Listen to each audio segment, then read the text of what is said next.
Hello everyone, welcome back to another video. 1 year later. I haven't uploaded since 1 year ago.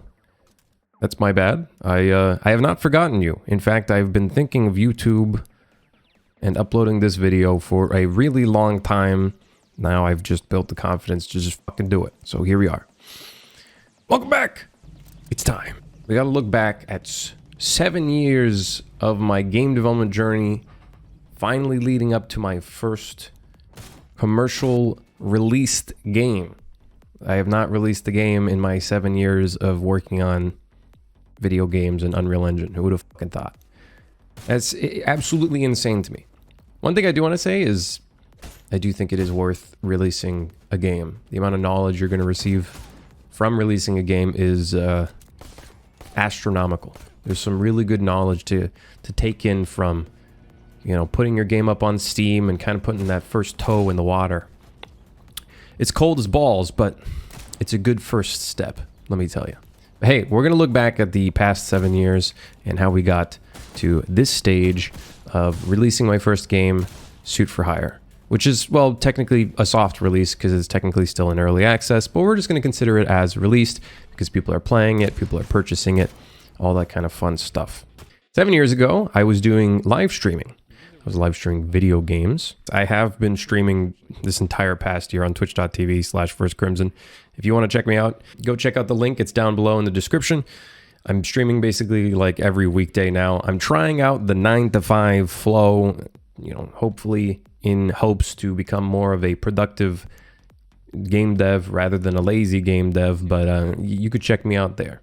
But anywho, 7 years ago, or even 8 years ago, I was doing Counter-Strike, I was streaming video games, and then I started doing a little bit of graphic design, albeit I was not good at it at all. And then I tried out Unity, which was not great at all either. I felt like with Unity, I wasn't able to really get into it because when I first started, I was not a programmer at all. I was just kind of an artsy guy, and even then, I wasn't even that good at it. But I was more art-oriented rather than programming-oriented at that time. But, you know, Unity didn't last long. I played around with that for a little bit, and that was kind of my first step into game development. I guess if you minus out the years of me playing Roblox when I was younger and maybe some other games, but that was probably like my first real step into using a game engine. Then after that, I played around with some pixel art, played around with some other stuff. I was still doing graphic design around this time, I think, doing stuff for Twitch streamers and whatnot. But then I kind of started taking my first few steps into Unreal, kind of playing with Unreal Engine. And then there's like probably like a few projects that I worked on. The first one being a FPS MMORPG, which, as you can tell, clearly didn't work out based on the fact that that is not done. And then a bunch of other games after that. But yeah, so many different iterations. I think back in that day, I probably remodeled the same gun, a Scar H, I think like 6 times. So I was really learning 3D modeling on top of learning Unreal Engine as well. And then I kept going forward, moving from project to project. We went from Saber Online to Blades of Ortera to Fate of Glocken to, I don't even fucking know. There's so many different random project ideas. There's Crimson's Fantasy, Ronin, which is still going to be worked on for those that are curious. I've just paused on that for a little while. And we'll probably have some more updates on that soon enough. But yeah, Ronin's going to be paused for a little bit. But now we have Suit for Hire, which is like basically almost done. I've been working on it a lot in this past year and a half, which is one of the reasons as to why I haven't been able to really upload any videos. But for Suit for Hire specifically, I think it took us about 8 months to get it from development to completion. Initially, it started as a game dev, as a game jam. So that was probably like 3 to 5 days of development time. So I'm just going to minus that out. But from when we started, we released it in, I think, August 31st of 2021, I want to say. And then from there, it was in early access, and it's still in early access as we continue working on new mechanics, new features, more content, a bunch of stuff. And let me tell you, it's been slow and steady. There are moments where it was really quick. We were doing, I think, weekly updates at one point, and then we kind of slowed down and did monthly updates because we had to do more substantial stuff. And, you know, the game has been selling.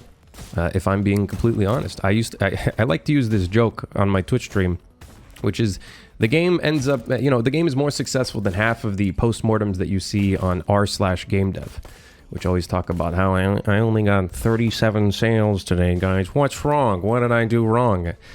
So I feel like we did a pretty good job. Would I say that the amount of money that we're getting right now from the game is sustainable? Kind of, not really. I'm kind of bleeding savings right now, but for me, for a first game release, it's actually not bad. I don't want to release any numbers yet.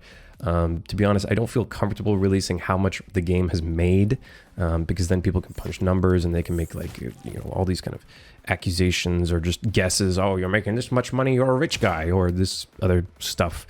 I don't really want to get into that, to be completely honest, because I think it's not really important. I can tell you this, we're at I think an 18% refund rate, which we're trying to improve right now by adding more content and stuff.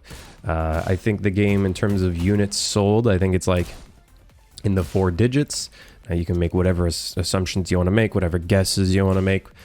One thing I do want to say is, when it comes to Steam pricing, Steam will try to price games based on the region of their minimum wage or some other stuff. I don't remember how the calculation works. So for example, if we had 100 units sold from, let's say, Turkey versus 100 units sold or even 25 units sold in the United States, I think we would actually end up making more money or more net income from the United States units sold rather than Turkey. Because Turkey, I think we only make $2 per sale from Turkey. Still though, it's an interesting thing to think about, the fact that there are people across the world, across the ocean, that are purchasing the game and playing it, and from different languages and all this stuff. And you can't just always look at it from an aspect of, oh, we're not making that much money. There also has to be an aspect of, oh, hey, people are playing our game and they're enjoying it, which is really fucking cool. There's something really cool to that concept. So yeah, and well, let's go through some more details. We didn't really do too much marketing. Luckily, there were a few YouTubers that did see our game, and they kind of promoted it for us and stuff, which is really cool. A few streamers played it. I think Soda Poppin' played it. It's so funny, this story behind Soda Poppin'. I was in a restaurant with a few friends, and all of a sudden I look at my phone and look at Discord, and I got 3 or 4 DMs telling me, hey, Soda Poppin's playing your game on his stream, blah, blah, blah. And I was like, what the fuck? A part of me, since the game was early access, and this was in the first week of it being released, and he played the game, a part of me kind of was like, well, shit, now he's never going to play it again, even when we fully update it and stuff like that. And looking back at the beginning of the early access version of the game, it was kind of shit. So look, obviously we made a ton of improvements since then. It's been a year, but it was still very interesting seeing that people were actually, playing our game and stuff. And then there was a countless few other streamers that also played it, and some YouTubers. And then you had some small YouTubers that played the pirated version. I know who you are. I know, let me tell you, I know who you are. I'm going to call my lawyer, which is non-existent because I wouldn't be able to pay them. But yeah, long trip to get here. We really had to push for getting a bunch of the level design environment art done. Right now, that's one of the things I'm going to be focusing on, which is one of my least favorite skills. Also because I'm just not good at it. Because most people are looking for more content, and content is basically levels in our game currently. One of the things that I regret, to be honest, is the way that we designed the game. We designed it around as a linear campaign, which I think is something I'm never going to do ever again, to be honest. Like I said, when it comes to releasing a game, one of your first games is a commercial game, I've learned so many different things about what people look for, what people really want out of a game. I think we nailed the coffin, put the nail in the coffin. I don't know how you can say that. I think we got it really good in terms of how the game plays and everything. People seem really happy about that. What they don't seem happy about is the fact that the game is kind of near 2 hours, a little under 2 hours. And I think that's one of those things I'm going to probably take with me for the rest of my game development career, is I'm never making a single player linear campaign ever again. Because I feel like it's a very big challenge to make that replayable. I feel like replayability is one of those things that even I look for. So it's weird that I even made a single player linear campaign, because even I probably wouldn't even play that type of game. So it's funny. I should just be developing games around how I would perceive it or how I would want it, which is, for me, randomly generated, procedurally generated levels and stuff like that. So there's more replayability. I think that's probably one of those things that I'm going to probably be focusing on for the next year or two. Probably not for Suit for Hire, unfortunately. I don't think we have enough time to add that into Suit for Hire. So it's one of those things where we're going to probably make like 20 more levels or 20 more chapters, and then that'll be kind of pack it up and call it a day, right? That'll be the first released game right there. If you're curious, when we released the game in early access in August of 2021, we had around, I think, 1,500 wish lists. One of the mistakes we made was we didn't really put the game on Steam all that early. It was actually pretty late. 8 months of development, obviously, like there are studios that will literally make a marketing campaign for 8 months from the beginning. So they have a really long development cycle, unlike ours.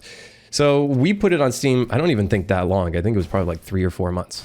During that time, we only got around 1,000 wish lists. Now, I think we recently just hit 10,000 wish lists while being in early access. So I think there's definitely some demand for the 1.0 version, and it should be interesting. I'll probably make a new video at that point, kind of showing off what happened. And maybe at that point, maybe I'll reveal some more numbers, such as how many people were looking at our game, what kind of things did we do to get more outreach, more marketing, that kind of stuff.